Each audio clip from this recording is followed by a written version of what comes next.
From Hollywood, it's time now for Bob Bailey as... Johnny Dollar. You don't know me, Mr. Dollar, but you're going to. Well, I can hardly wait. You won't have to wait. I want you to meet me tonight. Where? On the waterfront. 9:00. Yes? It's dark down there at 9. It might be dangerous. Are you scared? Strange women always scare me. Where on the waterfront? Pier 29. That's where the Molly Kay was birthed before she sank. Molly Kay was my mother. Meet me at 9? I don't know. Blind dates never work out for me. I'm always sorry afterwards. You won't be sorry this time. Is that a promise? That's a promise.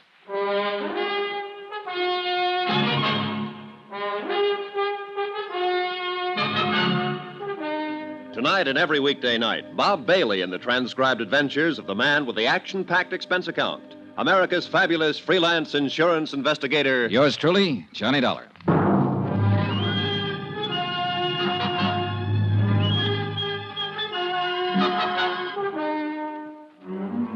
From Special Investigator Johnny Dollar, present location San Francisco, to the Home Office, Marine and Maritime Casualty Limited, Hartford, Connecticut.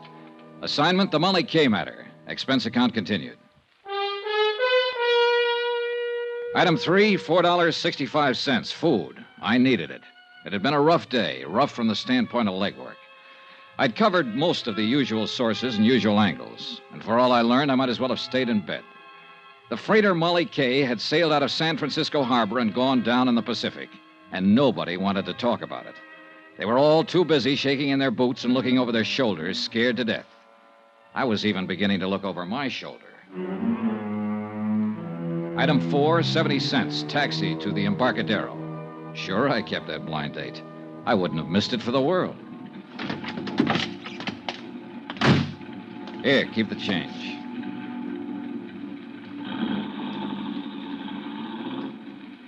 It was dark and lonely along the waterfront. The fog was down, drifting in off the bay, dimming the scattered streetlights with a damp haze and muffling the sounds of the city.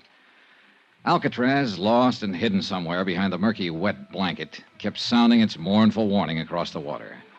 And the night gulls seemed to cry out in answer to it. I crossed the siding tracks and headed toward Pier 29 and toward whatever was waiting for me there. Or whoever. The office and warehouse of the Brawley Shipping Company, owner of the Molly Kay, was about halfway out the pier. I'd been there earlier in the day and found it closed and locked. But there was a dim light burning there now. I headed toward it.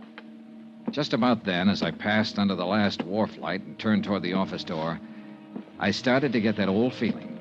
I'd had it before in other places. Once in the heart of an Orinoco jungle, in an alleyway in the Casbah of Algiers, one time in London Soho, and again in Suez. Somewhere, close by, hidden by the fog and shadows, there was somebody watching me. I stood listening, straining to hear some telltale sound in the darkness. Nothing. But there were a dozen hiding places within a radius of 50 feet, and I wasn't fool enough to start searching them, not knowing what I'd find. I turned to open the door to the Brawley office. Get your hands up, Mac. He'd been standing behind a post right beside the door. Okay. Now, what are you prowling around here for? I was restless, couldn't sleep, and I loved that foghorn. Wanted to get close to it. Knock it off, wise guy. This is a gun in your back, not a peppermint stick. Oh, don't say things like that. I faint easy. One more smart crack at... Wait a minute. Turn around toward the light. Sure. I'm always glad to oblige. Just sucker up. All right, come on, let go of it. Stop it. You... Let go of that gun. You're going to break my... All right. Come on, get up, get up. Come on your feet.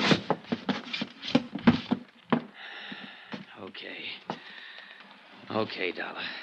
So they're right about you. You are tough. Is that what they say?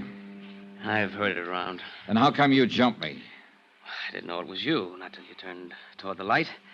Just saw somebody was prowling around the office here. Who's there? What's going on? It's all right, Ellen. Dean, what are you doing here? I could ask you the same thing. Why, I just came down to do some work on the books and... Oh. This is that insurance investigator, Johnny Dollar. Yes, I know. What do you mean you know?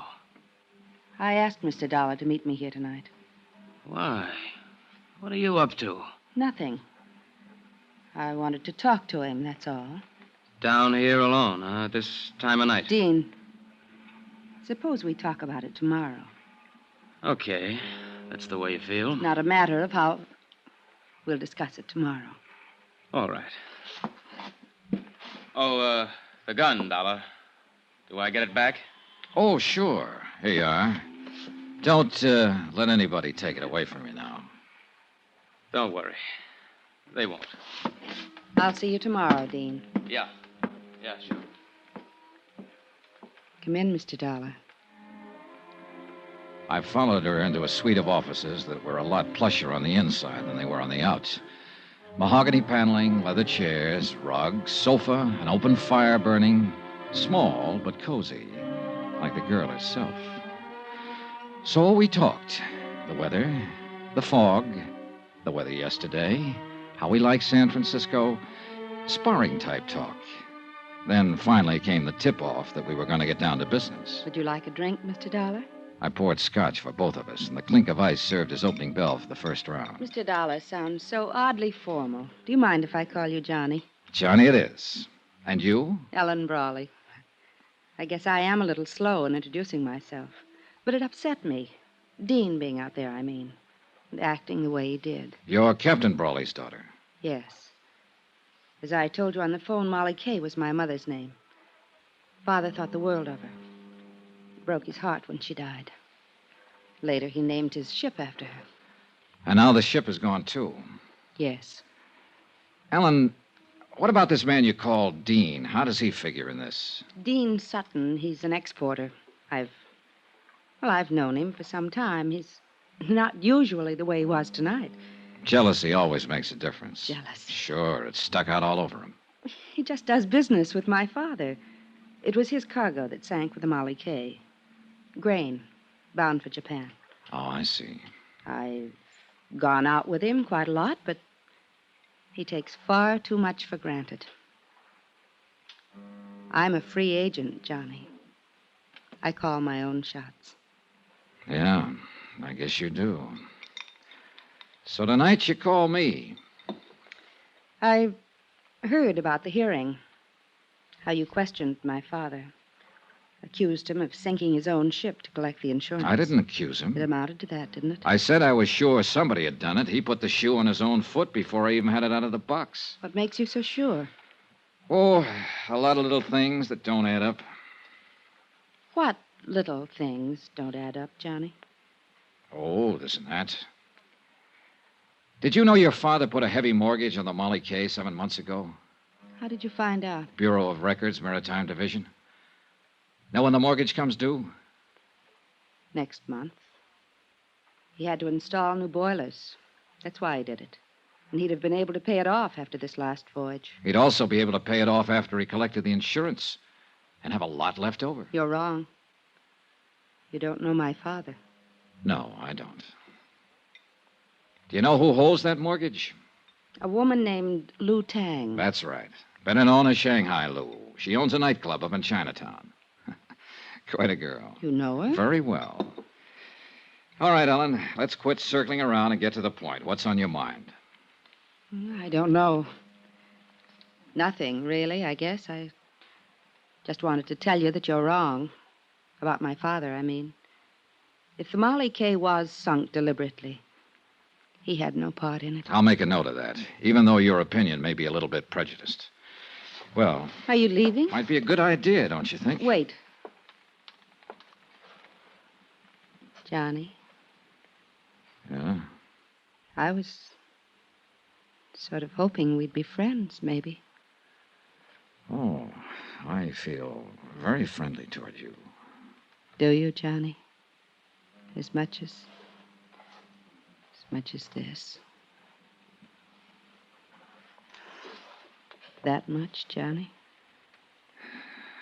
That's pretty friendly. I told you. I call my own shots. I know. But you didn't tell me you're engaged to Dean Sutton. I found that out from a newspaper It file. was all a mistake. It was his idea. And I thought you always called your own shots. Don't go, Johnny. I promised you on the phone that if you came, you wouldn't be sorry. I'm not. Good night, Ellen. Outside on the pier, the fog was thicker than ever. The wharf lights were dim glows in the swirl of mist, and sounds, even close ones, were muffled and hollow. I couldn't figure Ellen Brawley, at least not completely, where she stood in this and the reason for the pitch she'd made. I left the pier and turned west along the Embarcadero. Mr. Dollar? Huh? Over here. Get out of the light. Evening, sir. You're out late, Mr. Hawkins. Well, I was waiting around. I kind of wanted to talk to you. I saw you come in the taxicab earlier. All right, let's talk. I hope you don't hold it against me, jumping up in the hearing room that way, but I was scared. Scared of what, Mr. Hawkins? I don't rightly know. That's the trouble. But there's something strange going on, Mr. Dollar. And it ain't safe for a man to let on he notices. The whole crew feels the same way. That's why they ain't talking about it. About what? Things that's happened. Things that ain't been brought out yet. And I wouldn't be talking neither if Bill Mack hadn't been a mighty good friend of mine. Bill Mack.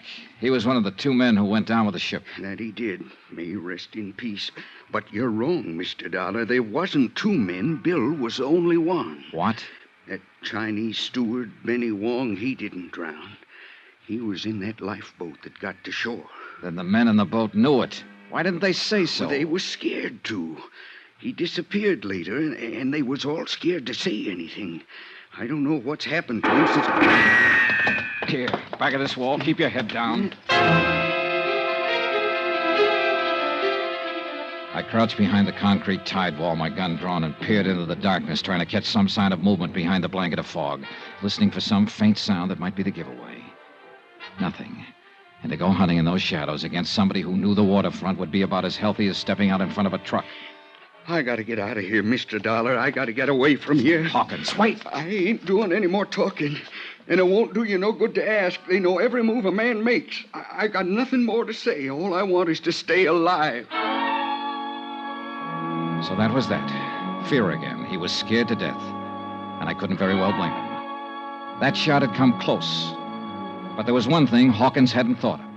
I had. And I didn't like the thought. That bullet might not have been meant for him.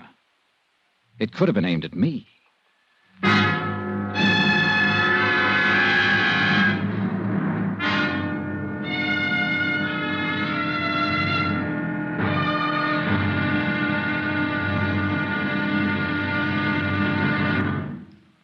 Now, here's our star, Bob Bailey, to tell you about tomorrow's episode of this story. Thanks. Tomorrow night we find out that a dead man can tell a tale. It all depends on how he died. Join us, won't you? Yours truly, Johnny Dollar.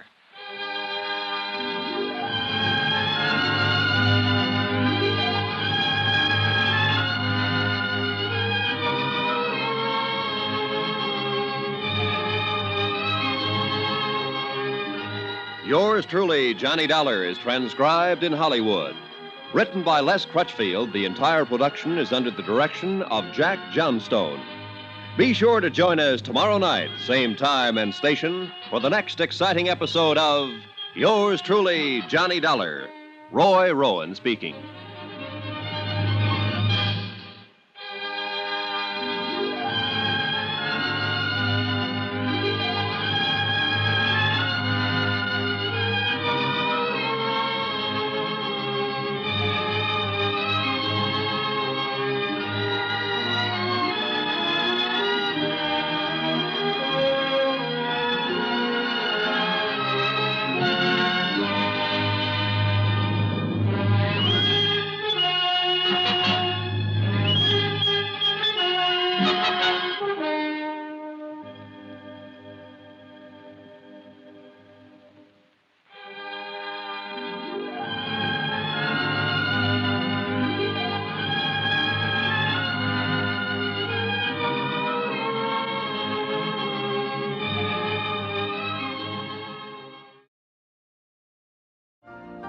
You've been listening to the OTR Gold Network.